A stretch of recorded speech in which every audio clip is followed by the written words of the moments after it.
Right then, this is the next book that I'm going to review, The Profiler by Helen Fields. You might remember that this is the same author as the previous book that I reviewed. Uh, you might think that it's a part two or a sequel to that previous book. It's not. There are a few, well, when I say a few, there's like one or two characters that kind of overlap in the previous one, but you definitely don't need to read one without reading the other. So that's pretty good. They are generally separate novels. Are these called novels? I'm just going to call them books, separate books. But you can see here the applicant. Ooh, I love that. I love that so much. I love it when there's a point of view written from different characters. This one doesn't have that many characters, to be honest, so it's quite easy to kind of to map out in your head. But again, we get a sense of what the applicant is thinking right now.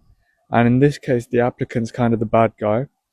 There is one sort of major twist, I would say, in it, in that the applicant is not kind of who you think at first. They do kind of give you a little head and shoulder fake somewhere in the book.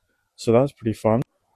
But just like the previous book, it doesn't really use big words or anything, so it's quite easy to kind of follow through. There's no big personifications or alliterations or whatever you might want to think about in your GCSE English language class. Somewhat quite fast moving as well, I would say.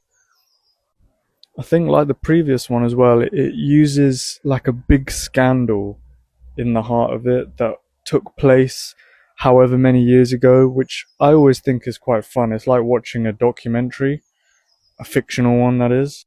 And in this case, it cites a big, this is fictional by the way, a big company called Necto, which is used, I think it's supposed to be like an AI kind of technology profiling recruitment type of company that has done some bad stuff, and now the repercussions are kind of rising to the surface.